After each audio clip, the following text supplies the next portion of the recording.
Buonasera a tutti, buonasera. Il Presidente dell'Ateneo Veneto, Guido Zucconi, mi prega di portare i suoi saluti, non è potuto essere presente, avrebbe voluto essere presente in questa significativa e importante occasione. L'Ateneo Veneto, come molti di loro sanno, ha più di 200 anni, ha compiuto 200 anni l'anno scorso ed è una delle più antiche istituzioni culturali veneziane. Ed è un po' la casa dei veneziani, soprattutto negli ambiti culturali di cui parliamo anche oggi.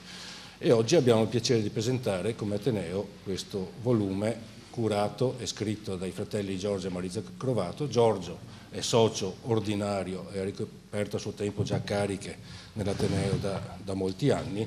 Maurizio Crovato non è potuto essere con noi in questa serata. Molti di voi conosceranno già questa pubblicazione perché è stata venduta nelle edicole in allegato al Gazzettino a partire dai giorni delle regate storiche di quest'anno ed è rimasta in edicola per qualche tempo. Ora invece viene distribuita da San Marco Press e Supernova e c'è da dire con questa nuova distribuzione che gli utili realizzati della vendita della guida sono devoluti ad associazioni lagunari per attività di promozione e sviluppo culturale. Vale a dire, l'editore San Marco Press Supernova non ha fini di lucro, non ha nessun fine di lucro in questo prosieguo di tiratura. Il piacere per me è doppio. Ieri mi hanno chiesto all'ultimo last minute di sostituire il Presidente nella presentazione, ma il piacere è doppio per vari motivi. A Venezia si dice Giovanni Cagnato è il terzo Gemeo, nel senso che con Giorgio e Maurizio ci conosciamo da sempre, siamo stati fra i primi soci e fra i fondatori dell'Associazione Sette Mari, associazione che rientra appunto in qualche modo anche in questa presentazione. Passo subito la parola a Tullio Cardona, giornalista del Gazzettino, che modera la serata.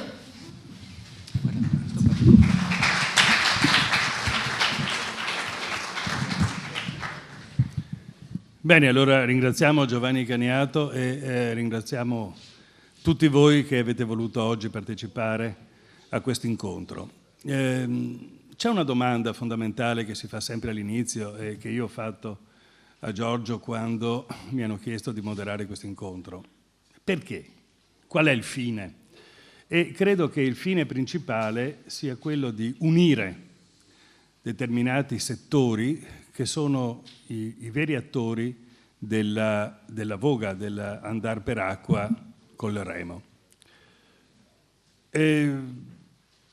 Avremo degli interventi culturali, avremo degli interventi tecnici, avremo degli interventi storici. Questo per far sì davvero di essere ligi al titolo di questo incontro. Venezia e che cos'è la voga? La voga è Venezia, Venezia è la voga, come sono cresciute insieme, che problemi hanno insieme, perché se non si parla di problemi non si può parlare nemmeno del futuro. Io ho osservato che la voga nel suo complesso sta avendo un po' una recessione, e cioè è sempre più in qualche modo ghettizzata e con delle separazioni nette fra il mondo degli agonisti, il mondo amatoriale, e direi che è il momento di capirci, di intendere cosa sia la voga alla veneta.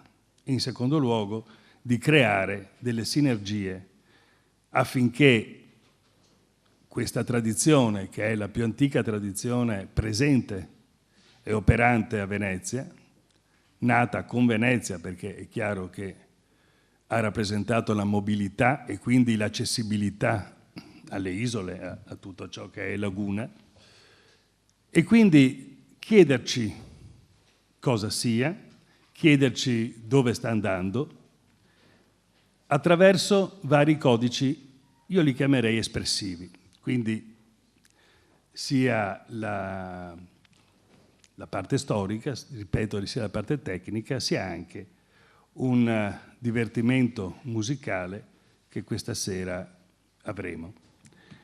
Parlando di voga non si può non parlare appunto di regate, e ciò è legato al libro che hanno scritto Giorgio e Maurizio Crovato, e parleremo anche di Gioachino Rossini, dice che c'entra Gioachino Rossini. Voi avete un foglio che è stato distribuito, ascolteremo 3 interventi che fanno parte insieme della regata veneziana scritta da Gioachino Rossini e con le parole di Francesco Maria Piave. D'altronde il legame di Rossini con Venezia inizia nel 1810 al Teatro San Moisè, che rappresentò l'esordio ufficiale di Rossini nella lirica con l'opera La cambiale di matrimonio. In queste 3 arie, la prima raffigura Angioletta che dal balcone della finestra aspetta l'arrivo della regata, dove c'è il suo momolo che è regatante. Nella seconda vede passare la regata e quindi tifa anche lei, e sentirete anche il genio di Rossini essere vivace. Nella terza, Momolo vince la regata. Angioletta pensa addirittura, perché mi ha visto al balcone, quindi ha raddoppiato le forze. Vince la regata e quindi Angioletta pensa di baciarlo e coccolarlo, perché tutta Venezia, almeno per un anno, parlerà di lui e quindi con orgoglio parla del suo Momolo. Momolo, peraltro, che è un personaggio che ritroviamo in 2 commedie di Goldoni ed anche nella commedia Le baruffe in famiglia di Giacinto Gallina, che in pratica Momolo Barcarolo, più o meno, no? È sempre stato, come diminutivo, peraltro di Gerolamo.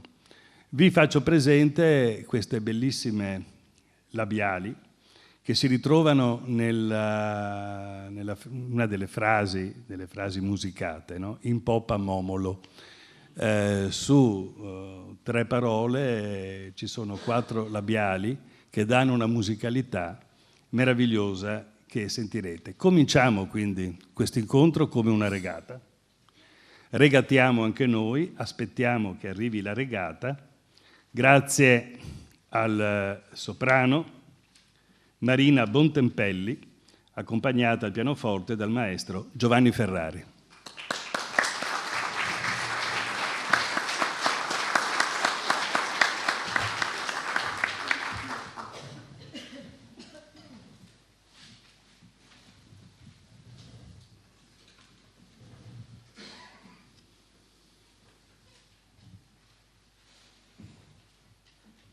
Oh,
Allora siamo in bacino, abbiamo appena lasciato il Cordino e ci stiamo immettendo nel Canal Grande.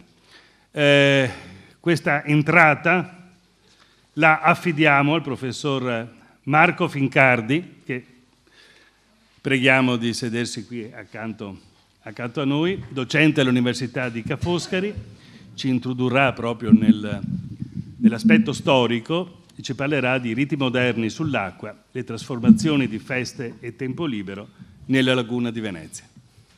Buonasera a tutti, premetto che io da foresto ho sempre vogato all'inglese purtroppo sul Po e comunque anche vogando all'inglese da un pezzo che non ho più i calli da remo nelle mani, perché ho cominciato, mi sono imbarcato in una navigazione tra vecchie scartoffie di biblioteche e archivi, e quindi è da un pezzo che non mando avanti una barca nell'acqua.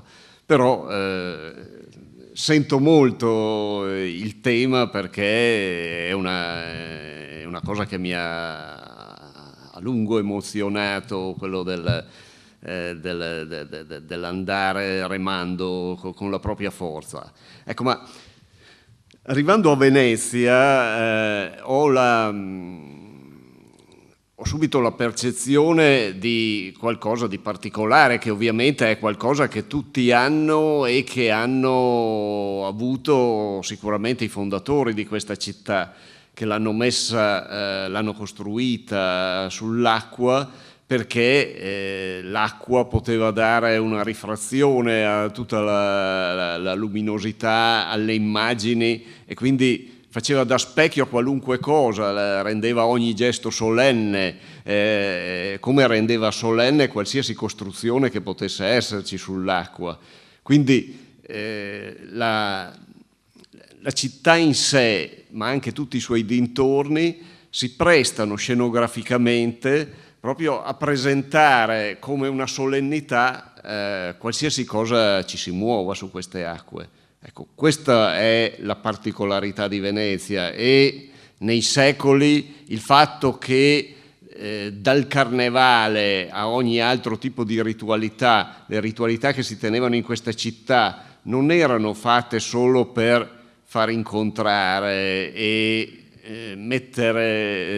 dare dei ruoli agli abitanti, ai cittadini, ma era qualcosa che veniva sempre offerto in spettacolo alle nobiltà che arrivavano da tutta Europa ad assistere alle feste qui. Quindi a lungo queste feste sono state lo spettacolo importante, e naturalmente in una città come Venezia non c'erano corse di cavalli o quelle che erano durante certe feste, in particolare il carnevale, i corsi di carrozze, cioè le sfilate dove i diversi ordini importanti della città si mettevano in mostra in corteo. Qui naturalmente tutto doveva avvenire sull'acqua, e quindi tutto quello che altrove sarebbe la carrozza tirata da cavalli, qui è un'imbarcazione, il più elegante, dall'aria più solenne possibile, che viene portata a forza umana. Ecco, questa è una caratteristica da sempre notissima di Venezia, e che ha reso la voga in questa città qualcosa di assolutamente più solenne di quello che potesse essere a Londra la voga sul Tamigi o in qualsiasi, a Torino la voga sul Po. Ci sono dei rituali sull'acqua che hanno in questa città un teatro assolutamente privilegiato. Quindi i rituali importanti di questa città sono più facilmente imitati da altre città che hanno un fiume o hanno una darsena navigabile in modo spettacolare. Ecco, da qui cosa deriva in tempi più recenti, quando i riti del passato tendono ad affievolirsi? Con la scomparsa della Repubblica alla fine del Settecento ci sono sicuramente dei momenti di crisi, perché quelli che prima erano momenti vitali della Repubblica, oppure i momenti di rituale civico dove i nobili dovevano investire nell'accogliere solennemente degli ospiti importanti stranieri, ed era quella l'organizzazione, quello il momento principale dove si organizzavano le regate. Tutte queste cose tendono a decadere, decade anche la nobiltà che in passato si faceva carico di finanziarle queste regate, e nell'Ottocento la regata continua a essere un rituale pubblico, magari a spese della municipalità, occasionalmente in qualche occasione, sempre per accogliere ospiti importanti. Naturalmente è importantissima la regata che viene fatta per festeggiare l'annessione del Veneto al Regno d'Italia, quando arriva il nuovo re d'Italia, ma in precedenza gli Asburgo cercavano di solennizzare i loro arrivi in città con altrettante regate solenni nel canale, cortei e regate sempre, che si abbinavano come momenti rituali significativi. Dalla fine dell'Ottocento si inventa la regata, che poi diventerà la regata reale, come ci hanno insegnato Giorgio e Maurizio in un loro volume, proprio dove ricostruiscono la storia delle regate storiche più recenti, per rendere attrattiva la Biennale d'arte. Quindi da un lato l'arte crea l'evento, ma non ci potrebbe essere l'evento culturale e artistico se non ci fosse contemporaneamente anche l'evento coreografico, che così non è solo un momento sportivo, è anche quello naturalmente, perché la competizione rende attrattivo il rituale, ma l'aspetto anche della bellezza, dei costumi, dell'eleganza delle imbarcazioni stesse nel loro sfilare, diventano uno spettacolo altamente attrattivo. Ecco, le cose tendono a cambiare nel Novecento, perché nel Novecento, mentre nell'Ottocento la città si è un po' allontanata dall'acqua, la quota di marinai tra la popolazione è sempre minore, e già dagli inizi del Novecento però ci sono diverse persone, in particolare un certo Gabriele D'Annunzio, che cercano di rilanciare una leggenda di Venezia, invitando i veneziani a lanciarsi sull'acqua, a ritrovare l'acqua, a tornare a impadronirsene. D'Annunzio in particolare lo fa spiegando che i veneziani devono riprendere a remare e a solcare non solo la laguna e i mari, perché Venezia deve tornare a diventare conquistatrice, dovrebbe diventare un impero di nuovo. Ecco, però al di là delle mitologie nazionaliste che non nell'immediato ma nel giro di qualche anno cominceranno ad avere, parliamo di dopo la prima guerra mondiale, soprattutto con il fascismo, degli incentivi forti, questa cosa diventerà un fenomeno anche dal punto di vista sociale rilevante. Perché? Perché appunto se magari sono sempre meno i veneziani marinai, effettivamente marinai, però in tutta Europa, dagli anni 30-40 dell'Ottocento, il remare per diporto, quindi non per mestiere ma per divertimento, sta diventando uno sport alla moda, secondario solo, anzi inizialmente nei primi dell'Ottocento forse il più rilevante, ma alla fine dell'Ottocento la voga ha un concorrente terribile, che è la bicicletta. Anche la bicicletta diventa molto di moda, ma appunto ogni città ha i propri ambiti, le proprie caratteristiche da far valere. Naturalmente anche Venezia si fa prendere dalla moda del vogare, e naturalmente in una città però dove una parte consistente della popolazione voga per mestiere, perché anche se non sono marinai, comunque i barcaioli, i pescatori e i conduttori di barche per trasportare persone, qui sono inevitabilmente abbondanti. E anche se già dalla metà dell'Ottocento c'è un ponte che collega col treno la città alla terraferma, comunque il contatto via acqua con la terraferma è quello prevalente. Anche nel Novecento, dal 1933, si aggiunge un ponte automobilistico che a quel punto rende percorribile anche a piedi senza andare in treno, volendo, quello che separa l'isola dalla terraferma. Tuttavia il farlo in barca è qualcosa che diventa sempre più qualcosa alla moda da fare per chi invece lo fa nel tempo libero, per divertimento.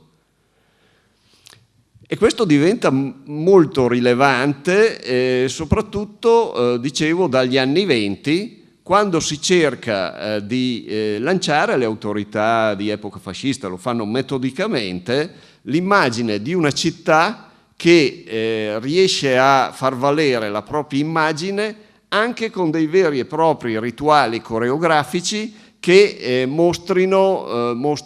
mettano in spettacolo tutti quelli che erano stati i miti lanciati da D'Annunzio. E il farlo diventa qualcosa che deve coinvolgere tutta la città. Il fascismo ha naturalmente una capacità di mobilitare la gente, vuoi attraverso il dopolavoro, vuoi attraverso proprio anche il fatto che alle manifestazioni ufficiali che avessero un senso civico era quasi obbligatorio partecipare, ma in questo modo però il fascismo ha una capacità di mobilitare la popolazione a mettere di nuovo in spettacolo Venezia. Se noi guardassimo l'immagine che ancora nel 1912 dava Gino Bertolini, che scrive 2 volumi grossi così per circa 2000 pagine complessivamente, dove racconta cosa succede ogni giorno a Venezia, una piccola follia, forse una grande follia, racconta nel 1912 cosa uno può vedere girando per Venezia. Non è che racconti di gente che va a divertirsi vogando più di tanto, li cita appena. Se noi guardassimo invece alla fine degli anni 20, negli anni 30 e poi da lì in avanti quanta gente voga nei rii e in laguna, troveremmo un sacco di persone che lo fanno, è un numero crescente.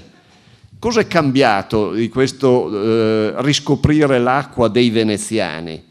È cambiato che in una città che via via ha aumentato la propria recettività turistica, andare sull'acqua, riscoprire anche vecchie tradizioni che magari erano leggermente decadute, il fresco, il garangheo, l'andare per l'acqua anche per occasioni galanti, è un modo, non è solo una professione per chi ci deve portare il turista a fare una cosa insolita, è un modo anche per i veneziani di distinguersi dai tanti turisti che invece la città la girano a piedi, che non conoscono l'appropriarsi della città andando sull'acqua. E questo lo diventa sempre di più in una Venezia recente, degli ultimi decenni, quando il turismo diventa non più solamente una cosa d'élite, ma diventa una cosa di massa. E allora i veneziani, noi li vediamo girare a piedi velocissimi e per tutte le possibili strade secondarie che ci sono nella città, in tutti i percorsi dove sanno di incontrare pochi turisti e si fanno delle mappe complicatissime di percorsi da fare per schivare la massa di turisti guidati dalla guida con l'ombrellino.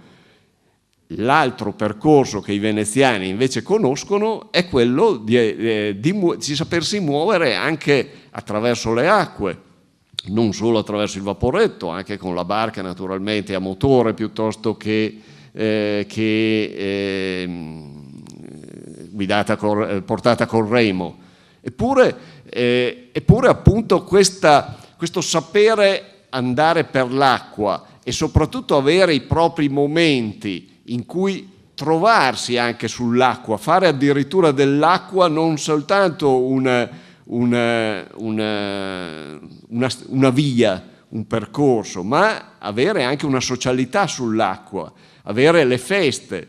Se noi guardiamo cosa succede alla festa del Redentore, lì chiaramente troviamo i veneziani facilmente sull'acqua e tutta la massa enorme, debordante dei turisti che si accalcano, che si spingono, che si schiacciano, cose del genere, nelle calli e sulle fondamenta.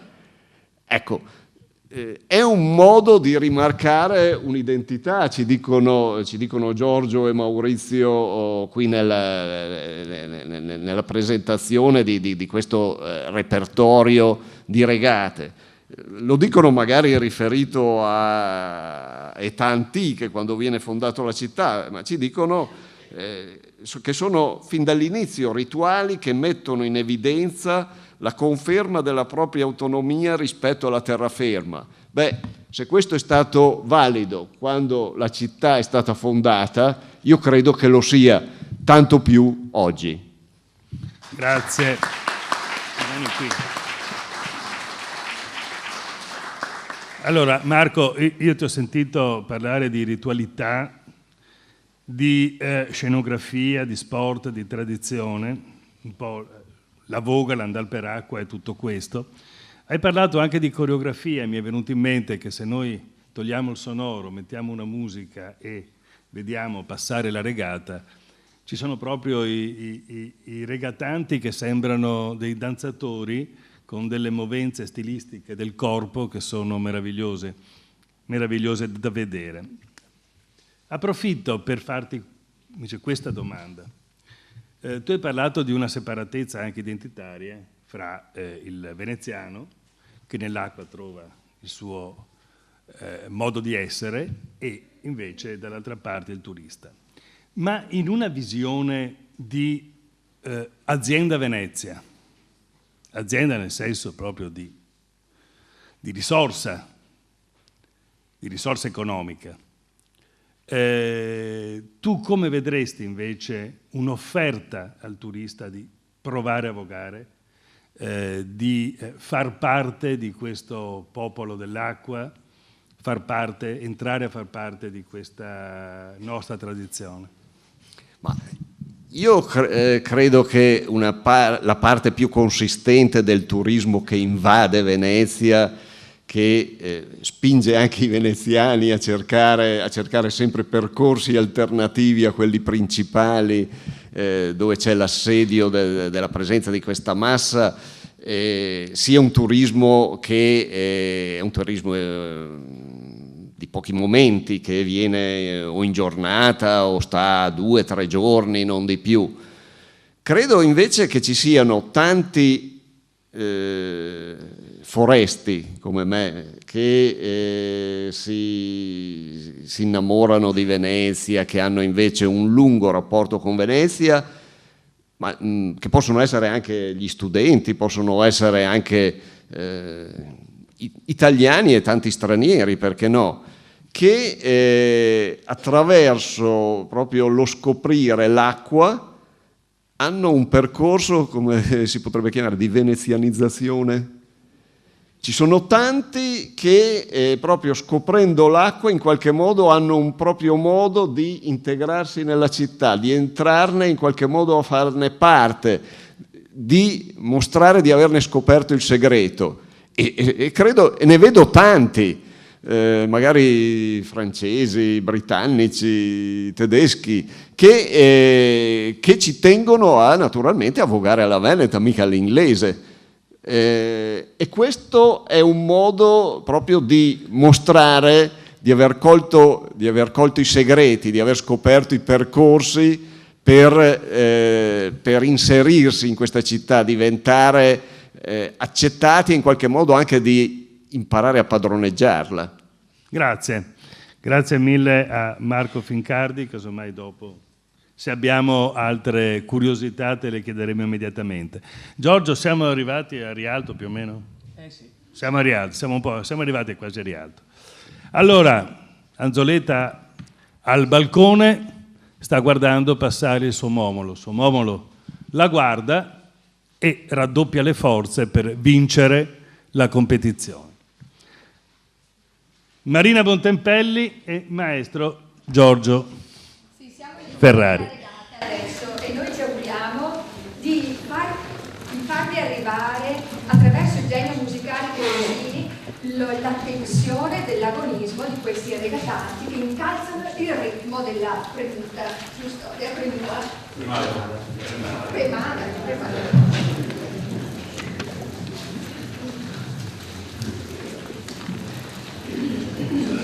10 in canto e 5 in veneziano.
Grazie al soprano Marina Bontempelli e al maestro Giovanni Ferrari. Vi racconto una piccola storia introduttiva. Io non sono come Giorgio e Maurizio che quando erano piccoli già si sfidavano in sandalo. Io comincio a conoscere la Voga 15 anni fa, quando transito per la redazione, per i fatti miei, per scrivere le cose che scrivevo di cronaca. Dopodiché un vecchio giornalista che era lì dice: guarda che la Francesca Scarpa che scrive di Voga si è fatta male, per cui fammi una cortesia, vai tu. Oddio, dico, vado a una regata comunale, non so neanche da che parte si comincia. E da allora ho cominciato ad occuparmi di Voga, poi appassionandomene. Taci che per i primi momenti ho avuto una grossa mano da una persona che è qui, che magari è molto poco conosciuta, ma che mi ha aiutato a capire cosa soggiace all'interno della Voga, diciamo, professionistica, del circuito comunale, che è Maurizio Crosara. Era all'epoca dipendente dell'ufficio regate e davvero mi ha aiutato con i primi suggerimenti, quindi pubblicamente ti ringrazio Maurizio perché mi ha aiutato molto. Perché dico questo? Non certo per così raccontare una storia personale e basta, ma perché solo 15 anni fa, in fondo cos'è, quindi sono niente, le regate erano estremamente seguite. Io ricordo Murano a un remo, tutto il ponte pieno di gente così. E in questi anni si è assistito ad una strana cosa quasi proporzionale. Allora, da una parte le associazioni remiere acquisivano sempre più associati. Dall'altra parte, sempre meno gente andava a vedere le regate. Ora probabilmente, la verità non è mai univoca, no? È sempre un prisma. Ci sono state molte cose in questi anni, litigi, aderenze politiche, molte cose. Ma insomma, tutto sommato, ora le regate sono quasi deserte. E io mi domando davvero il perché, e mi domando soprattutto, ma è possibile che le remiere nulla o poco facciano per promuovere invece quello che è il massimo, no? Il campionato di Serie A con i campioni, le regate del circuito comunale? A questo non so ancora dare una risposta. Ho chiesto a qualche remiera, mi ha detto ma non potremo venire con le barche perché ai 5 ne sarà il cantiere. Mi pare una scusa un po' povera perché le soluzioni un po' si possono trovare, ma dico, se non sono le remiere a portare avanti il campionato di Serie A, a portare i ragazzi, soprattutto a portare i giovani e a proseguire la tradizione non fermandosi solo alle loro regate sociali, io credo sarebbe un bene per tutti. Ecco quindi che torniamo all'inizio, quel discorso di sinergia che facevo in apertura. Parlando di Voga, parlando di ragazzi, parliamo anche di scuole di Voga e qui chiamo vicino a noi Luciano Cirpi, architetto, che da tempo ti occupi di Voga alla Veneta in tutti i suoi aspetti.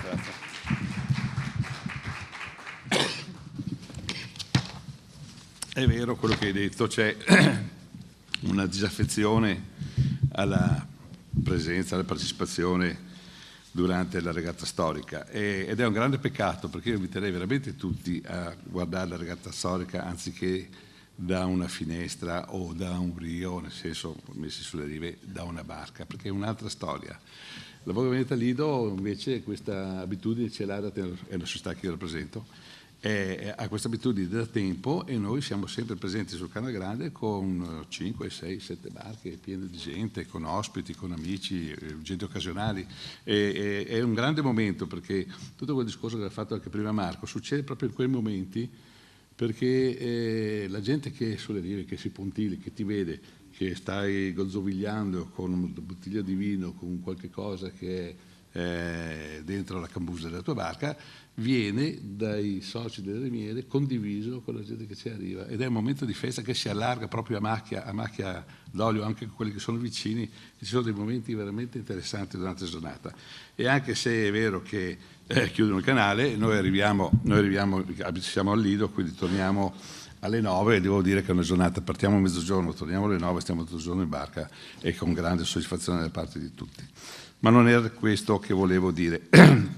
Io volevo presentare un progetto che abbiamo, che nasce, adesso lo presentiamo noi come Voga Veneta Lido, ma sostanzialmente nasce proprio da queste sinergie che si sono create ancora tanti anni fa, perché noi delle remiere, volendo avere, come dire, una voce più significativa in città ci siamo coordinate, ci siamo messi assieme, ci siamo organizzati, abbiamo creato un coordinamento delle remiere che è tuttora attivo, molto attivo, ed ha portato ad un risultato che è partito proprio da questi programmi.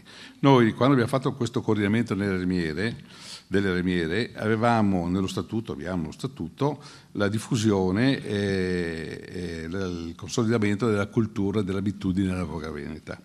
E allora stiamo parlando del 1995, abbiamo cominciato allora. Naturalmente dovevamo trovare come dire, un obiettivo verso il quale sviluppare questa idea di diffusione di queste informazioni, di queste abitudini, di queste tradizioni. E allora naturalmente si va a pescare dentro le scuole, no? Abbiamo avuto un'esperienza straordinaria, perché abbiamo cominciato mettendoci i remi in spalla e le forgole sotto i bracci ad andare nelle varie aule magni di diversi istituti in città e fuori città e fare la presentazione di quello che era la voga, quindi la lavagna con i grafici, dei disegni, gli strumenti, facevamo vedere, facevamo toccare, e siamo riusciti, coordinandoci con il prorettorato di studi, a portare l'ora di ginnastica nei cantieri. Per cui, con l'aiuto di alcuni insegnanti di educazione fisica illuminati, perché naturalmente questa era, come dire, subordinato alla buona volontà di ogni singolo insegnante, ma siamo riusciti a fare per 2 o 3 anni la lezione vera e propria fuori dall'istituto. E anziché andare in un campo sportivo a giocare a calcio oppure in una pista di atletica, li abbiamo portati in cantiere, dove qualcuno li raccontava di come erano fatte le barche, le composizioni, i legni, le fattezze, e dopo si avviavano alle tecniche di voga. E di questi ragazzi, alcuni poi dopo sono rimasti nelle remiere e hanno continuato l'attività sportiva, proprio passando, sembra strano, ma anche da giovani veneziani, passando un'attività sportiva che non conoscevano. Io sono rimasto sconvolto un giorno, racconto sempre una cosa del genere. 2 ragazzini di 10-12 anni, scuola media, insomma, in battello, stanno parlando, io così casualmente sento un attimo una frase, uno dice: ieri mese se andai in un gabbo. Benissimo, e l'altro fa: cos'è un gabbo? Cioè, un bambino di 12 anni, 13 anni, veneziano, che non sa cos'è un gabbo, è terribile, no? Perché non sa cosa sta facendo, non sa dove vive. Perché non ha ancora l'amorosa, Luciano. No, va bene, insomma, ma però ha lo zio che va a pescare, quindi qualcosa dovrebbe fare. Va bene, allora, da allora ci siamo buttati, perché è un lavoro che è fatto da molti volontari, ci siamo prefissi l'obiettivo di lavorare con le nuove generazioni, perché naturalmente è da lì che si parte, e il coordinamento è andato avanti, poi dopo sotto la guida di altri, no? Giovanni, giusto che non so se ci sia, ma volevo ringraziare, perché lui perché è riuscito a fare una cosa incredibile. Se voi non l'avete ancora visto, venite alla regata storica. Ha portato i ragazzini a fare la regata durante la giornata regata storica, quindi è stata una cosa meravigliosa, proprio è l'apice di un lavoro fatto, stiamo parlando di 20 anni, però siamo partiti timidamente andando nelle scuole con una forcola sotto il braccio, e è riuscito, perché è merito proprio esclusivamente suo, è riuscito a portare tutti questi ragazzini sul Canal Grande il giorno della regata storica. Pensate il privilegio, no? che attanaglia questi bambini, che si vedono fare una cosa che gli è stata insegnata, che gli è stata presentata e alla quale hanno aderito con grande entusiasmo, in una manifestazione che è la massima manifestazione storica e massima della città ancora adesso. Bene, per fare tutte queste cose, allora abbiamo visto, o meglio da questa esperienza, abbiamo visto che a un certo punto c'è una necessità per divulgare la voga veneta. Questa necessità è quella di codificare un po' l'insegnamento, come qualsiasi tipo di insegnamento, no? Perché noi oggi, o fino adesso, ci affidiamo a persone di buona volontà nei singoli cantieri delle singole remiere, ce ne sono molti bravi, però insomma si limitano solo alla parte, diciamo, applicativa proprio dell'attività sportiva o diportistica. Invece abbiamo visto che sarebbe bene e opportuno, proprio per evitare che uno arrivi a 12 anni e che non sappia cos'è un gabbo, e sappia un attimo dove vive e perché è bello vivere in un ambiente del genere, di istituire un corso che prepari i maestri di voga. Quindi l'idea è proprio quella di fare un corso per chi vuole poi insegnare, che deve essere un corso, abbiamo visto, sicuramente multidisciplinare, perché deve dare delle indicazioni che sono ben diverse dalla semplice voga.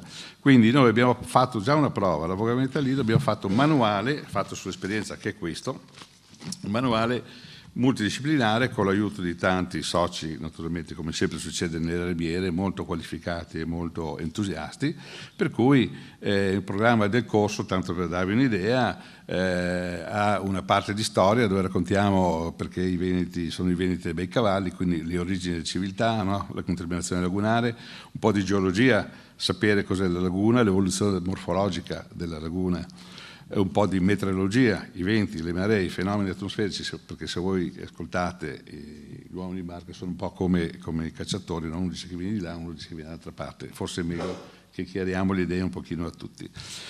Poi dopo naturalmente ci sono le tecniche di voga, ci sono i nodi che bisogna saper fare, che non tutti sanno fare i nodi, pochi nodi, nozioni sanitarie di base, perché il nostro medico ci ha detto che sarà bene che chi va in barca conosca o sappia come comportarsi se c'è un colpo di sole, se c'è una convulsione e se c'è anche un salvataggio in mare da fare. Poi non ultimo, parlando di bambini, abbiamo anche parlato e abbiamo avuto come collaborazione una esperta psicologa di bambini, la quale naturalmente ci ha insegnato cos'è l'oggetto bambino, perché tutti noi abbiamo il nipotino, l'amico, il figlio dell'amico, eccetera. Però chi pratica i bambini in un modo professionale, quindi li conosce sotto tanti aspetti che vanno al di là della parte affettiva, per esempio ci dice due cose semplicissime, come ci ha detto questa psicologa, che l'insegnante occupa innanzi agli occhi dell'allievo un posto preminente, ha sugli allievi un prestigio che nel suo campo non hanno i genitori, ne deriva quindi una responsabilità elevata. Ogni sua parola, ogni sua azione hanno importanza e questo chi insegna la Voga Veneta a un bambino, quindi sta del tempo con un bambino e quindi fa vedere delle cose che poi saranno imitate, saranno riprese, deve saperlo. Quindi questo per capire come siamo convinti deve essere un mondo tutto tondo, diciamo, che prepari un po' questi insegnanti. Dopodiché abbiamo anche la preparazione atletica, perché uno saprà, perché bisogna ricercare una fase, una capacità aerobica. Gli parleremo delle barche, delle barchette, come sono fatte, le conosciamo le tipologie, gli usi, che sono tutte barche da lavoro, sappiamo bene, ma poi dopo sono state adattate per il tempo libero, però hanno delle funzioni ben diverse. Parleremo dei remi e delle forcoli, la loro storia, perché si fanno con dei legni, abbiamo imparato, abbiamo capito anche noi assistendo alle lezioni dei nostri remeri che un albero o una tavola di un tipo piuttosto che un'altra fa un remo o non fa un remo, quindi, e tutti questi personaggi, adesso non li cito, ma insomma sono tutte le persone note che voi conoscete, perché chi ricorre, chi dà il proprio apporto a queste cose sono sempre le solite benemerite persone che hanno buona volontà e vogliono spendere del tempo per diffondere la loro cultura. Ecco, alla fine poi abbiamo anche fatto un tentativo con il Comune di Venezia e abbiamo presentato questo manuale e questo progetto per la formazione dei maestri di voga, che siano formati nello stesso modo e tutti univocamente indicati in una certa direzione. C'è stata una bella risposta proprio fatta dal loro assessore Pancera, perché ha risposto con entusiasmo a questa iniziativa e ha dato il patrocinio a questo corso, il che vuol dire che su tutto il materiale didattico potremo utilizzare il logo del Comune.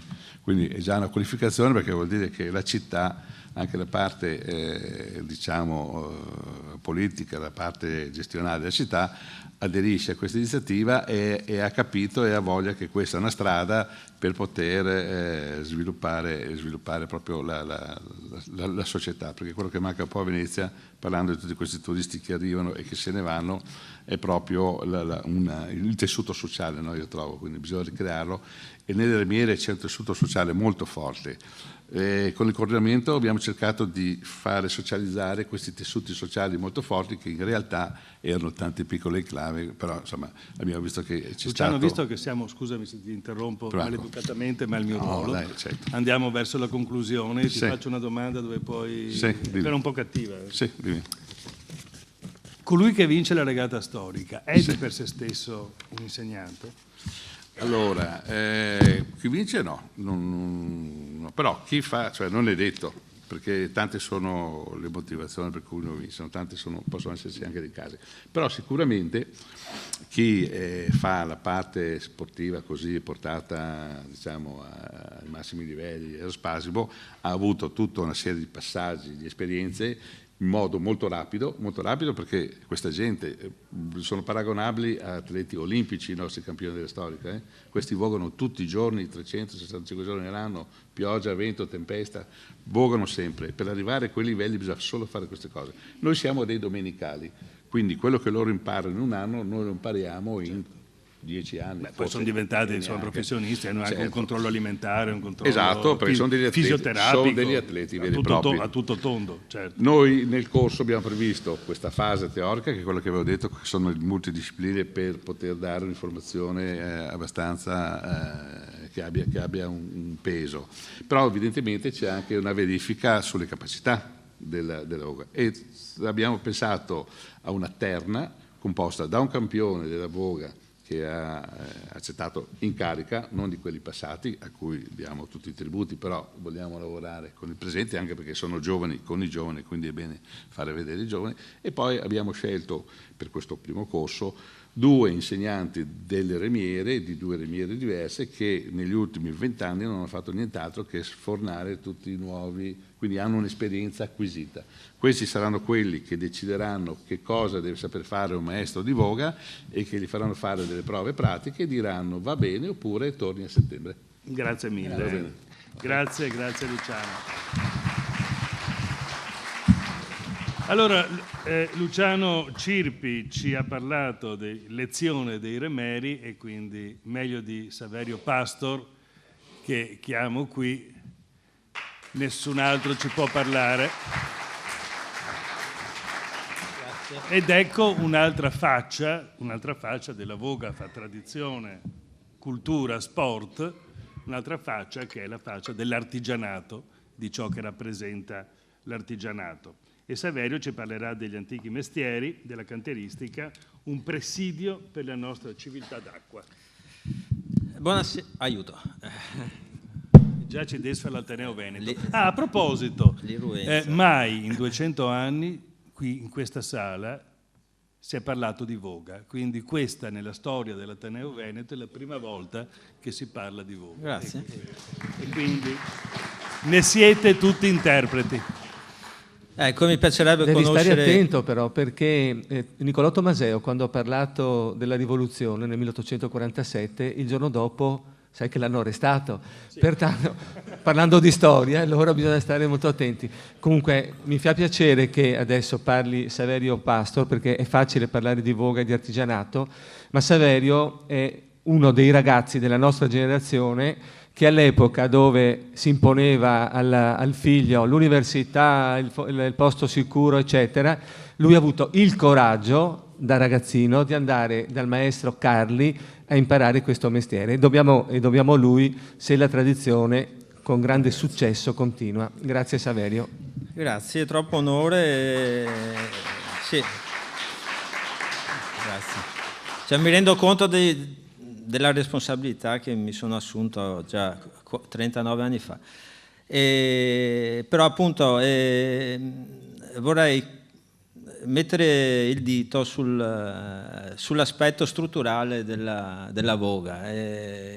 Giustamente prima il professore ci ha parlato della voga come momento simbolico coreografico, ma io penso sempre che questa foto riassume 1500 anni di storia, e 1500 anni fa a queste latitudini c'era qualcuno che aveva qualcosa sotto i piedi che assomigliava a una barca e in mano qualcosa che assomigliava a un remo.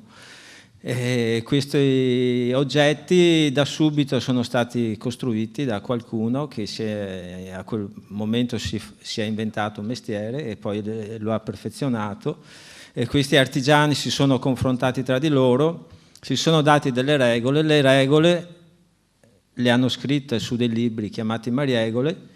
La Repubblica sapiente ha capito che doveva mettere le mani su quelle regole e ha pensato ad una magistratura apposita che vagliava tutte le regole, tutte le mariegole dei vari mestieri. E in questo modo ha controllato gli operatori, gli artigiani, i commerci, e è riuscita a definire un quadro ad incastro, un puzzle diremmo oggi, di altissime specializzazioni, dove ognuno aveva un ruolo ben determinato e specifico, per cui non ci si poteva allontanare uno dall'altro e ognuno era indispensabile. Ecco, questo sistema è stato aggiornato con sapienza fino all'arrivo di Napoleone, che ha capito subito che bisognava scardinare questo sistema. La cantieristica, che appunto era stata chiaramente sviluppata con attenzione dalla Serenissima, essendo il comparto vitale per la vita della città, ma poi soprattutto per le sue conquiste e i suoi commerci, comunque anche con Napoleone ha continuato ad avere un ruolo essenziale. Napoleone non ha potuto chiudere i cantieri che servivano per spostarsi, per muoversi, per comunque garantire un minimo di vita alla città. E quindi già la grossa crisi dopo Napoleone ha visto un ruolo di presidio da parte costituito dai cantieri, dagli artigiani della cantieristica, non più riuniti in corporazioni, ma facenti capo a famiglie, di grosse famiglie di artigiani, secondo un'ottica più moderna, che radunavano sotto la loro organizzazione diversi mestieri che prima erano sparsi per la città e sotto diverse corporazioni. Ecco, bisogna pensare che oltre ai mestieri strettamente legati alla cantieristica c'era un indotto connesso, e quindi intagliatori, doratori, e quindi quella che era stata Venezia, cioè la capitale, una capitale europea di prim'ordine e una capitale di una cultura materiale importantissima, ha continuato ad avere questo tipo di vitalità nonostante Napoleone. Anche la grossa crisi della prima guerra mondiale, che ha visto sfollati una popolazione ridotta all'osso, anche là la cantieristica ha continuato la sua opera.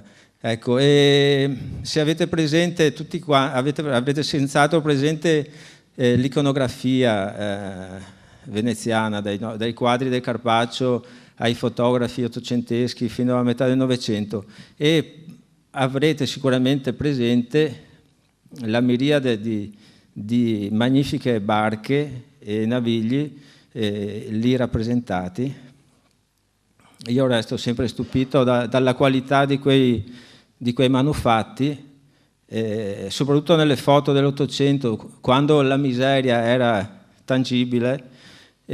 Comunque le barche da lavoro venivano costruite con un'attenzione e una raffinatezza incredibili, cosa che oggi ci sogniamo, insomma, e nonostante oggi si stia, insomma, relativamente meglio e ci siano delle potenzialità meccaniche e quant'altro per costruire delle barche altrettanto bello. Quindi si sopportava di vivere scalzi e malconci, ma la barca, anche da lavoro, doveva essere di prim'ordine, doveva essere bella. E cosa vuol dire? Quel bello, da cosa era definito?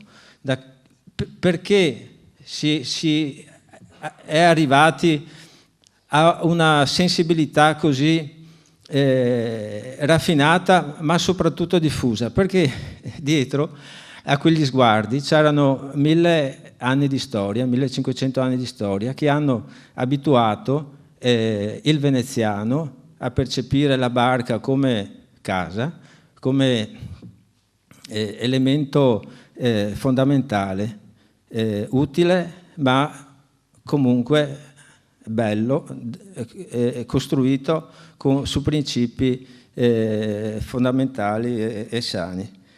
Ecco, questo occhio, questo sguardo, accompagnato al cosiddetto piede marino, fa il veneziano. Ed è questo veneziano che dobbiamo andare a cercare oggi. 50 anni fa, bene o male, tutti quanti praticavano ancora la voga o comunque la vita in barca. Oggi siamo un terzo di quegli abitanti, ma di questo terzo un po' perché veneziani arrivati da poco, un po' perché insomma per tutta una serie di fattori, ben pochi di questo terzo di abitanti di allora pratica la voga o comunque ha la percezione dell'importanza della vita sull'acqua. Ecco,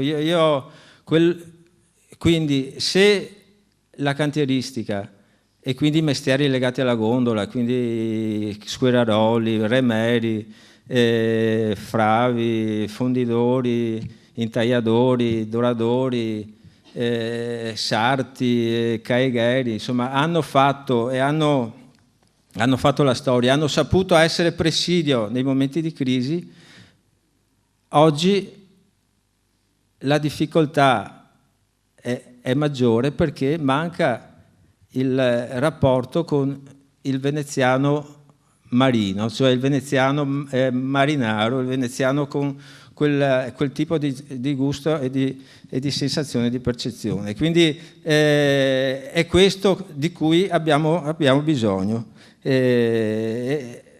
Probabilmente servono delle scelte politiche forti, non solo per aiutare la cantieristica, ma soprattutto per aiutare una nuova residenzialità e che questa sia attenta alla laguna e all'acqua, in modo da ricostruire un po' quella sfilacciata civiltà dell'acqua di cui siamo eredi. Ecco, bisogna che ci si riappropri della laguna, dei canali, vogando, andando in barca a remi, ma anche in barca a vela, per regata, ma anche per sollazzo, come si diceva, e partecipare, controllare che i canali non siano devastati dal motondoso, vigilare perché la laguna non sia devastata da progetti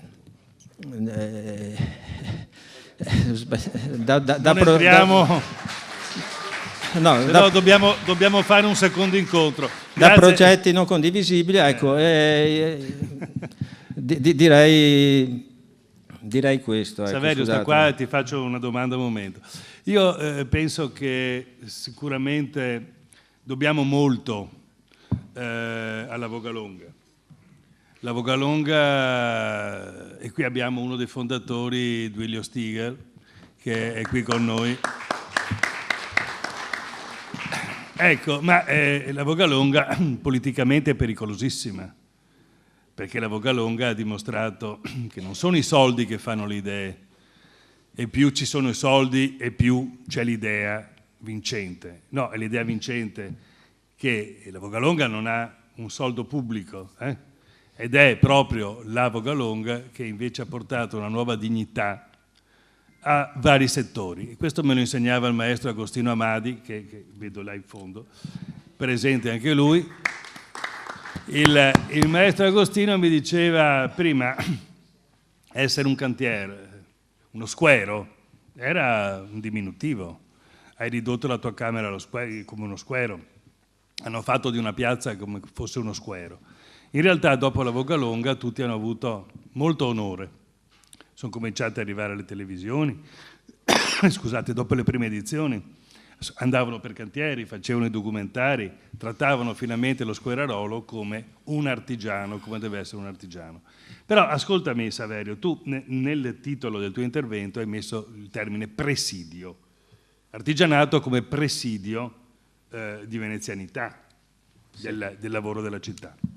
Mi puoi meglio spiegare questa, brevissimo, in 30 secondi, questo termine presidio?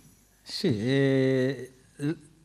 i mestieri della cantieristica hanno già dimostrato di poter un'aria secca terribile, di poter difendere e quindi essere un presidio nei momenti di crisi, di poter difendere il tessuto produttivo e sociale della città. Lo abbiamo fatto ancora, appunto, abbiamo superato anche la crisi della motorizzazione degli anni 50 e grazie alla Vogalonga siamo riusciti a portare avanti i mestieri e certe tradizioni. Se c'è ancora interesse, e deve esserci, per l'essere città d'acqua, i mestieri della cantieristica devono essere un punto di riferimento e quindi tornare ad essere di primo piano per quanto concerne l'economia, ma anche l'equilibrio direi socio-economico della città. Quindi facente parte anche loro dell'azienda Venezia, della possibile azienda Venezia. Grazie Saverio. E prima il professor Marco Fincardi ci parlava di stranieri, i quali sono venuti a Venezia, si sono innamorati, a volte sono anche più innamorati dei veneziani stessi. Uno è qui ed è coeditore del libro scritto da Giorgio e Maurizio Crovato, Venezia una regata, e lui si chiama Chris Beyman.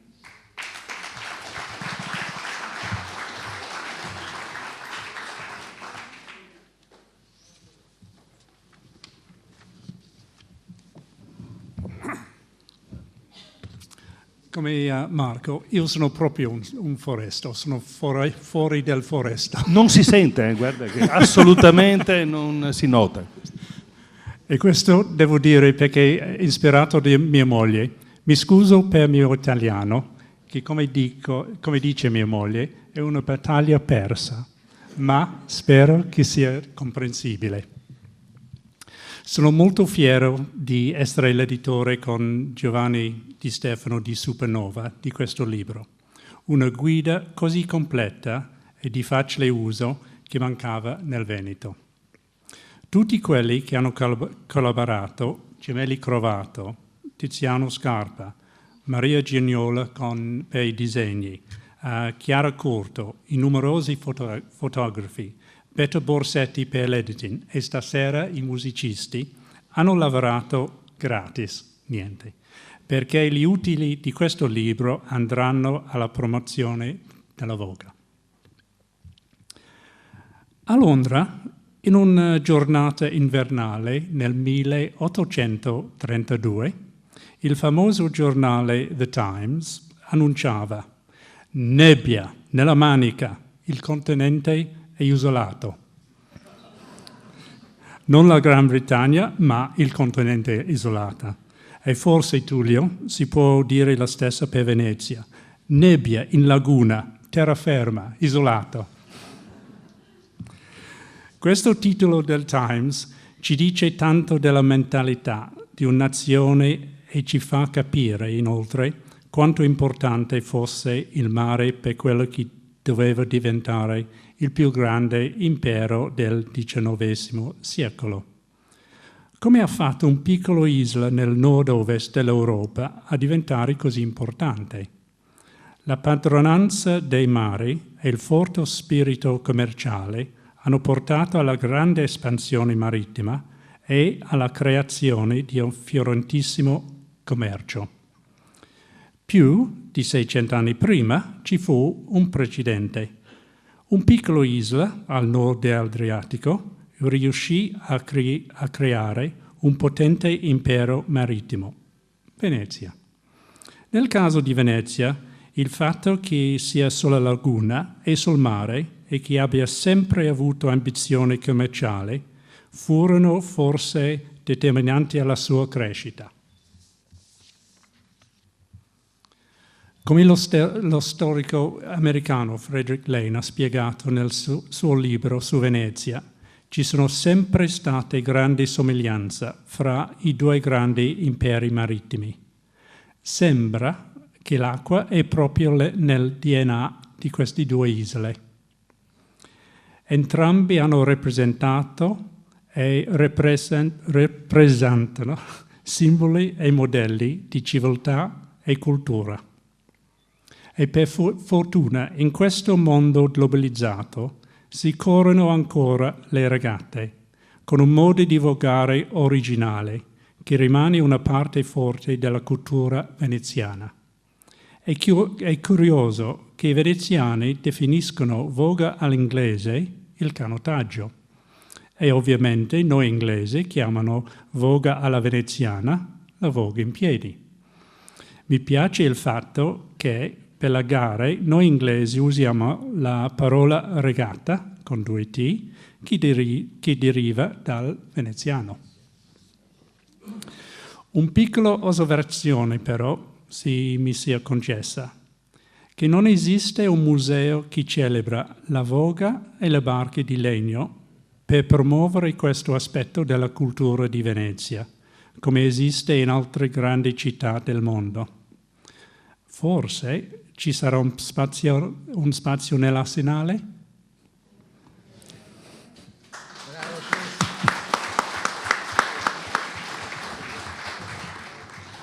Detto questo, mi auguro che questo libro serva alla crescita del mondo della voga, della conoscenza della cultura veneziana e la laguna. Grazie. Chris, grazie. Non ci siamo parlati prima, no? Ecco, non ci siamo parlati. Io vedo nel tuo intervento isole, forchette e regate. Ora, di isole abbiamo parlato, di regate abbiamo parlato, spiegami se forchette. Nel settimare abbiamo pubblicato un libro, si chiama Forchette veneziane. È bellissimo perché ci sono le ricette in italiano e inglese. Ma devo dire che alcuni di voi veneziani sono così che hanno detto io non mi scrivo in italiano, solo veneziano. Grazie mille Chris, grazie per la tua passione per Venezia. Ecco, allora manca Maurizio, allora in questo caso il gemello lo faccio io, di Giorgio, assolutamente di zigoti. E siccome so che è tuo amico, lascio a te la presentazione di Tiziano Scarpa. Mi hai lasciato la parte, a parte che ha parlato Chris Weyman, che è la dimostrazione, molti veneziani si arrabbiano quando dico questo, ma è la dimostrazione che veneziani si diventa, e questa è una conferma. Tiziano Scarpa, sapete, famoso romanziere, ci ha fatto l'onore di presentare questo libro e quando gliel'abbiamo proposto, lui l'ha letto, dalla sua presentazione abbiamo capito che lui ha capito anche il nostro messaggio e anzi l'ha valorizzato ancora di più. Siamo grati a lui non solo per quello che ha scritto, ma anche perché ci ha prestato il titolo. Sapete, Venezia è un pesce è stato un bestseller, ha venduto tantissime copie in Italia ed è stato un romanzo super apprezzato e magari voi lo conoscete. E quando ci è venuta l'idea abbiamo subito pensato a lui e abbiamo detto ma dobbiamo chiamarlo Venezia è una regata, perché credo che ci unisca questa filosofia anche di vita veneziana. Tiziano.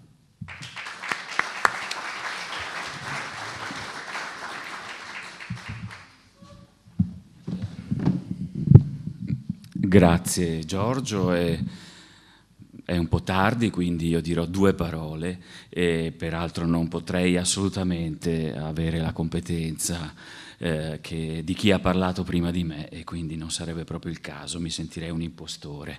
Già il fatto che mi sia stato chiesto di scrivere in un libro di questo genere mi ha stupito, perché appunto non ne avevo titolo, però è chiaro, mi ha fatto un piacere enorme. Non è vero che io l'ho fatto gratuitamente, perché ho chiesto a Maurizio e Giorgio, sì lo faccio, però voglio essere pagato con una gita in laguna, non in ghebo nel senso come insomma in quel modo così un po' sentimentale, romantico, però sicuramente sarà sentimentale e romantico per altri versi quando ce la faremo.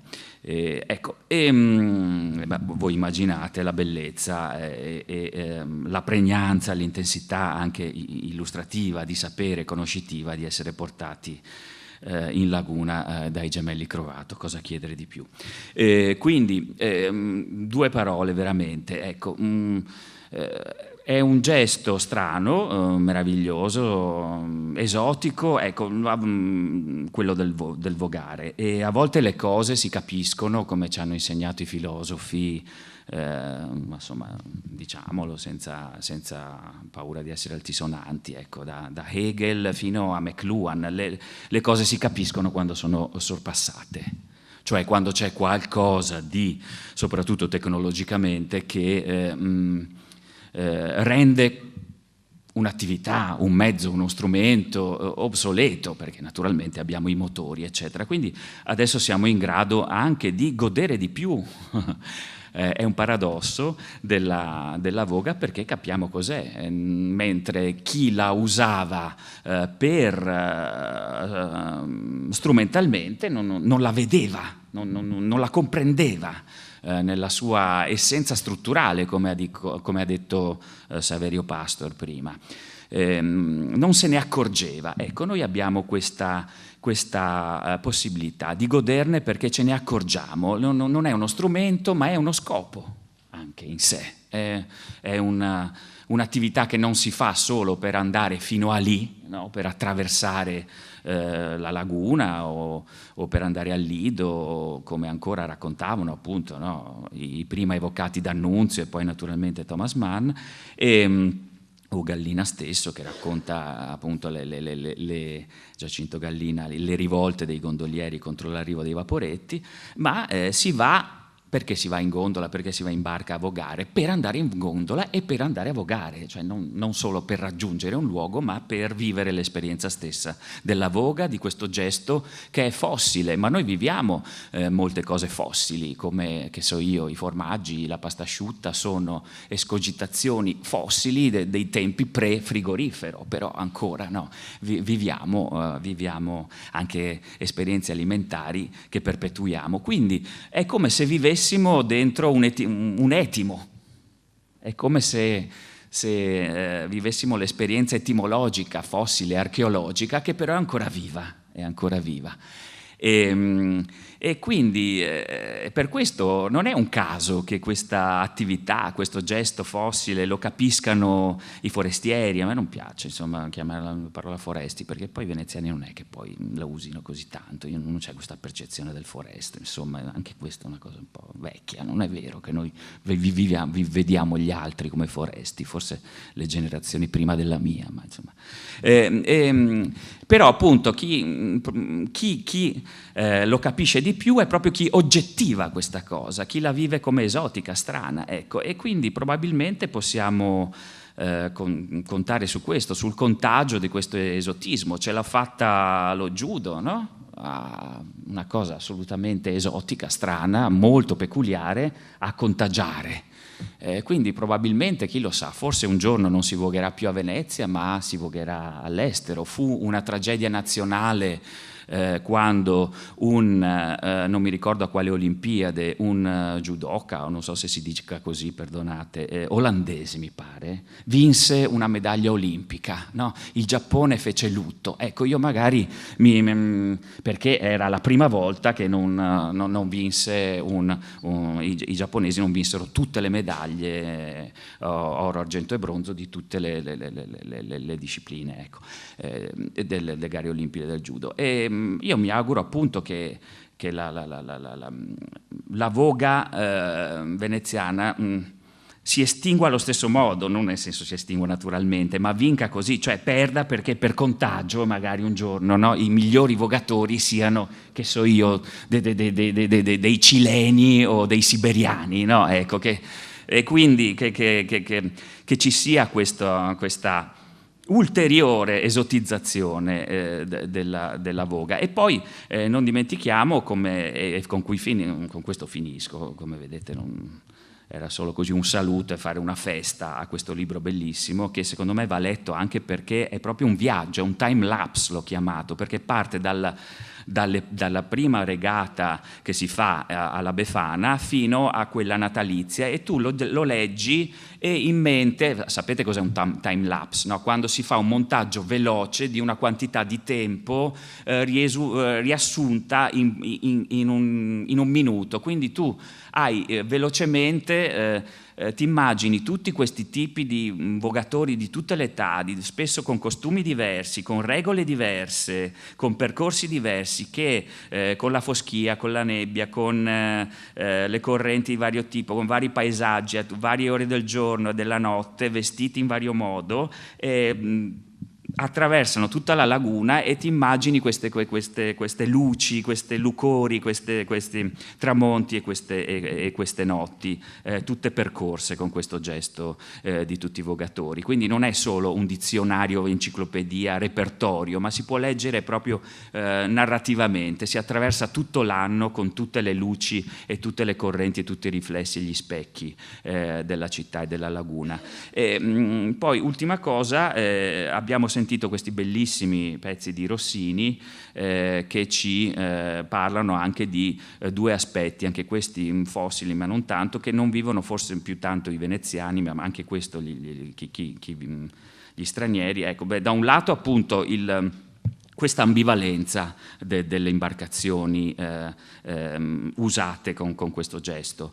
Da un lato quello del garantire la vittoria e la preda, no? Il premio, come vedrete nell'ultimo pezzo che sentiremo, e dall'altro lato la pericolosità, anche l'ambivalenza, perché non dimentichiamo che nell'altra, la più famosa canzone veneziana, insomma, voi ricorderete senz'altro che insomma sì, se si vince e si va in bandiera, come sentiremo dall'ultimo brano, si vince insomma l'amore della ragazza che tifa.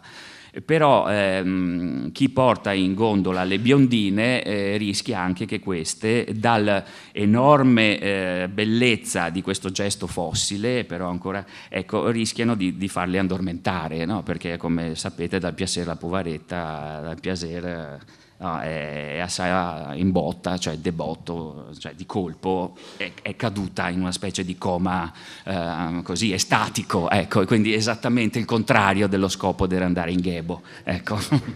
Tiziano, aspetta, no, vieni qua. Ascolta, e forse più puoi sintetizzare tra i relatori, quello che forse meglio può sintetizzare, una tua eventuale proporzione. Allora, la voga che cos'è? Più sport, più tradizione, più cultura, o una magica fusione di tutto questo? Ma a me ha colpito molto l'intervento molto bello appunto di Cirpi, che diceva che vanno nelle scuole, molto bello, no? Vanno proprio con la forcola, col remo a mostrare questo, no? a spiegarlo ai bambini. Ecco, una cosa che io... Ecco, scusate, visto che è stato nominato, ecco, una cosa di Venezia è un pesce che è stata la più bella che ho sentito è che un paio di insegnanti, una di Brescia e una di Palermo, mi hanno detto: ah beh, grazioso il suo libro, l'abbiamo usato. In che senso fa? A Brescia e a Palermo avete usato Venezia è un pesce? Perché abbiamo usato lo schema naso, orecchie, cioè abbiamo detto ai ragazzini, invece di fare le solite ricerche, andate in giro a fare la mappa delle puzze e dei profumi di Brescia e di Palermo, mi immagino in Vucciria, meraviglioso, no? La mappa di dove si sentono rumori particolari, ecco, no? Cioè usando quella specie di schema lì. Ecco. Allo stesso modo penso, no, che le cose si capiscono facendole, questo brevetto fisico che ha inventato in 1500 anni, come diceva Saverio Pastor, no? la mariegola o il brevetto, questo gesto archeologico è vivissimo, è vivace, è vitale, che ancora facciamo, chi più chi meno. Tiziano, con te io mi sento sempre un dinosauro, non so perché. Andrebbe applicato, deve essere reso contagioso nelle scuole, come, senza magari desacralizzandolo, come uno sport fra gli altri, secondo me, cioè per la sua...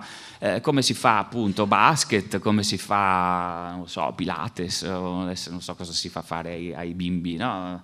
Forse Pilates è più da adulti, no? Come si fa calcio, eccetera.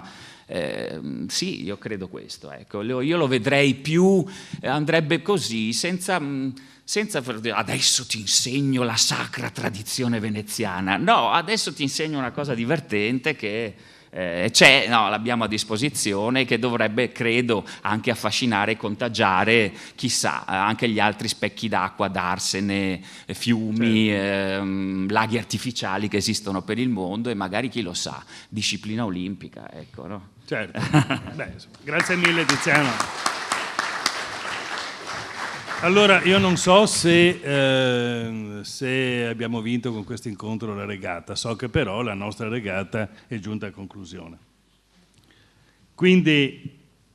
No, quasi a conclusione. Quasi. Ti rubo la parola, visto che hai anche un po' di tosse, hai bevuto l'acqua, eccetera. Lo so, ci avviamo verso la conclusione. Io non capisco niente di musica, però ho capito una cosa.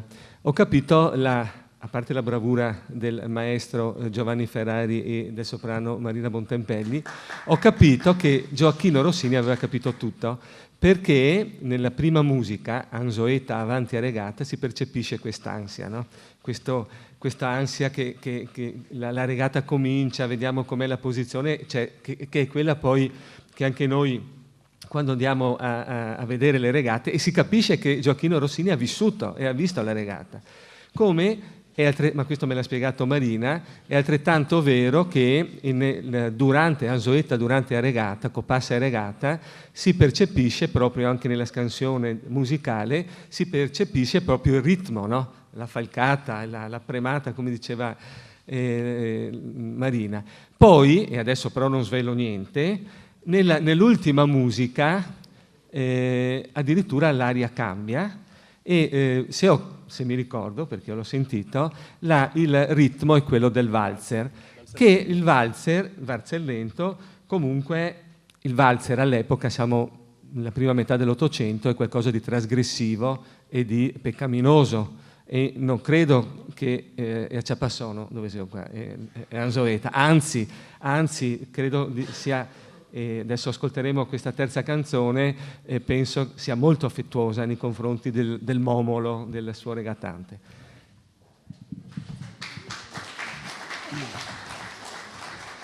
Comunque un abbraccio anche alle nostre canzoni da battello, perché insomma penso che più di loro non ci sia come l'udire il remo, lo sciabordio dell'acqua.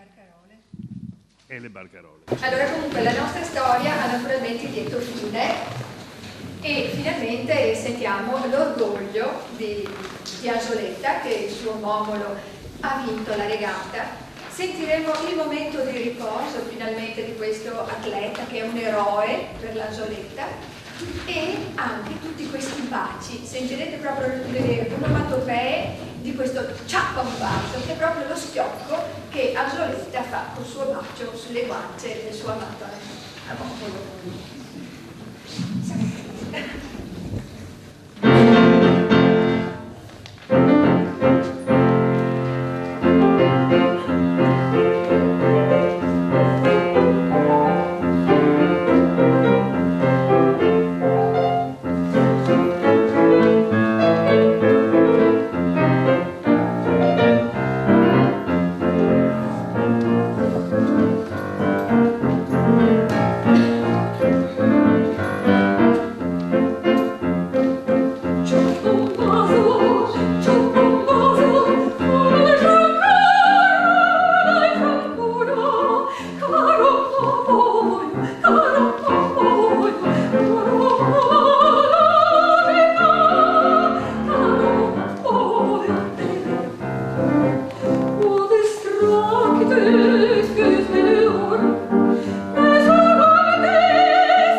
Allora siamo giunti molto bene alla fine e il curatore del libro, insieme a Maurizio Crovato, e il curatore di questo incontro giustamente porta le sue conclusioni. Io ti do un là, insomma, un là dicendo che Milano tratterà molto l'Expo l'acqua. Quindi quali sono le nostre possibilità, le nostre occasioni, quali potrebbero essere, sempre e comunque pensando ad Azienda Venezia. Grazie a Tullio come moderatore, grazie a tutti e magari non vorrei dimenticarmi dopo, grazie anche all'Ateneo Veneto perché ci ha ospitato. Poi parliamo sempre male di Napoleone, ma l'Ateneo Veneto è una creatura di Napoleone, va bene. E non preoccupatevi, parlerò pochissimo, però il professor Fincardi, prima, che adesso è andato via perché abita a Bologna, parlava di Gino Bertolini, che è questo un po' matto, che scrive queste 2000 pagine, che è difficile, però io, soprattutto quando si parla di regate, guardo sempre le cose con la lente. Gino Bertolini fa un elogio sperticato di Scucciaro, che è giovanissimo, siamo all'inizio del Novecento, alla regata di Murano, e quando va a vedere la regata di Murano, lui scrive proprio su questo libro, sono lezioni di storia all'aria aperta. Mi ricordo benissimo questo, a proposito di quello che ha detto Luciano e quello che ha detto anche Tiziano. Tra l'altro Marco Fincardi ha evocato a grandi linee quelle che sono le fasi storiche, ha accennato al periodo della Repubblica, che tra l'altro si chiama regata e basta, ha accennato il periodo poi dei Savoia, che anche qui c'è una rivoluzione perché vengono occupati anche altri spazi, non solo il Canale Grande, ma anche altri spazi della laguna, Mestre, Murano, Burano, eccetera. E qui la regata cambia nome, si chiama Regata Real, e altre fasi storiche come il fascismo, ahimè, anche qui la regata cambia nome, si chiamerà regata fascista, poi con l'evento e l'apporto culturale della Biennale cambierà nome ancora e si chiamerà regata storica, che è un po' triste per un veneziano, regata storica, la regata è la regata, ma siccome c'è sempre questa connotazione ad uso e consumo dei turisti andava bene così. Altro passaggio fondamentale, e qui è stato già giustamente sottolineata la presenza di uno dei fondatori della Vogalonga, di Duilio Stiger, è la Vogalonga. La Vogalonga ha portato tutti ai remi. Una volta, c'è qui anche mio fratello più grande, cioè, uno che andava a remi, sapete cosa spesso accadeva? Cioppe occiosi comprava il motor, perché era questo. Diciamo che dopo la Vogalonga invece è successo il contrario. Ma perché ho fatto questa brevissima sintesi così storica? Perché probabilmente, ed è là che mi ha dato Tullio, probabilmente con l'Expo 2015, dove il tema è l'acqua e la cultura del cibo e dell'acqua, probabilmente anche le regate vedranno una nuova fase.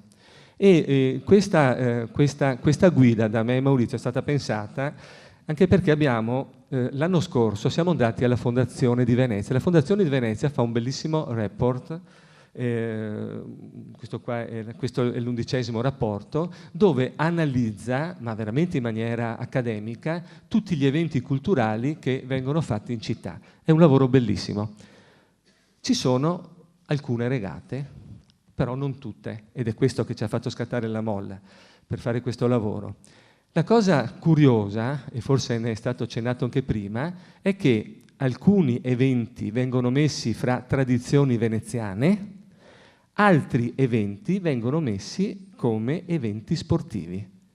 Quello che noi vorremmo, e qui attraverso le regate veramente scoprire la laguna, attraverso le regate scoprire la cultura del cibo e del vino, attraverso le regate scoprire le isole, attraverso le regate, come dice il mio amico Chris, scoprire questa slow life magica veneziana. E noi abbiamo pensato appunto di unire questo e sottolineare il fatto che la regata, speriamo, diventi veramente qualcosa di originale, di culturale, che faccia rivivere quell'atmosfera che stiamo perdendo della venezianità. Grazie a tutti, ho finito. Grazie. Ecco. No. Prima del termine, vi volevo chiamare qui, visto che ho iniziato questo incontro parlando proprio di Remiere, poi ripreso anche dall'amico Luciano Cirpi, Giovanni Giusto, che è l'attuale presidente del coordinamento delle associazioni Remiere, per una breve, perché te conosco, e non femo e do de note, questo detto con affetto. Se qualcuno il 30 novembre, la festa di Sant'Andrea, ha avuto modo di vedere la regata delle Caorline, vi invito per il prossimo anno, 54 Caorline che partono fra San Giorgio in Alga e Fusina e che arrivano, è una cosa emozionante a proposito di rivivere attraverso le regate, ed è grazie proprio a Giovanni Giusto a questo. Vai Giovanni. Grazie, proprio vi rubo soltanto qualche secondo, io spero, per rispondere anzi a quella che è stata la domanda d'apertura di questo convegno, di questo incontro, che sicuramente dovrebbe essere ripetuto anche nell'arco dell'anno. Ed è quella di Tullio. Tullio ha fatto una bella domanda che fa riflettere, e non credo esista proprio una risposta, però ognuno potrebbe avere la propria risposta. Venezia è la Voga alla Veneta, che io chiamerei veneziana comunque, oppure la Voga alla Veneta è Venezia? Questo è un bel enigma. La risposta non è semplicemente una banalità o un parere proprio personale. Dietro c'è una fondamentale importanza della continuità. Perché io sono certo, ed è un qualcosa che predico, Tullio sicuramente lo sa, lo ha sentito anche l'amico Maurizio, da quasi 20 anni, un qualcosa che è stato addirittura pubblicato, scritto su magliette, eccetera. Perché a noi, e quando dico noi dico veneziani, bello il passaggio anche di Tullio, di Maurizio. Mi hai chiamato Maurizio, adesso chiamami Tullio. I gemelli qua sono un enigma come lo è la Voga alla Veneta e Venezia. Quando prima diceva appunto che si diventa veneziani, noi nella Voga, chi è foresto, orgogliosamente foresto, per noi è il veneziano del mondo. E grazie al coordinamento che ha battuto i cancelli, dopo aver riunito le ultime remiere che resistevano dopo l'apoteosi della Vogalonga, alla quale dobbiamo tutti come il rilancio, ma che è durato troppo poco, eravamo più di 70-80 remiere a Venezia soltanto, nascevano dappertutto, nelle calli, nelle osterie, si radunavano, eravamo ridotti in una decina e stavamo proprio a un passo dall'estinzione totale, quindi all'estinzione della Voga. Abbiamo con Luciano fondato quasi 20 anni fa, avevo 35 anni, abbiamo fondato il coordinamento che è nient'altro che prendersi per mano tra le 10 remiere e cercare di sopravvivere.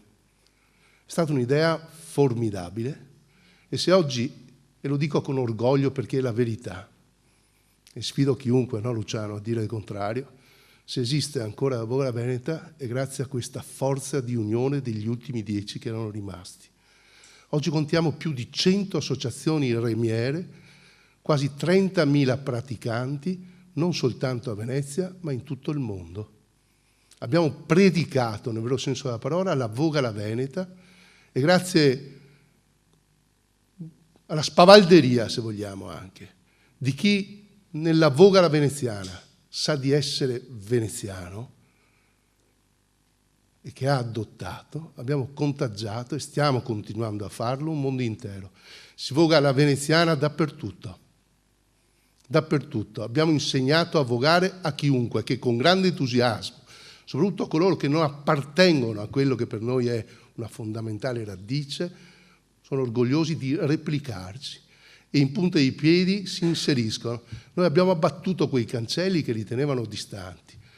Attenzione che per i veneziani Foresto, se quello che se dopo il ponte, abbiamo incominciato da là, i campagnoli cosiddetti, che non è sicuramente un'offesa, credetemi, è un sistema di distinguerci, va bene, che adesso non si usa più, ma tradizionalmente lo ripetiamo e con orgoglio lo accettano, erano esclusi da questo mondo. Abbiamo incominciato dalla Gronda lagunare a riunirli, a reinserirli e siamo andati oltre, anche troppo.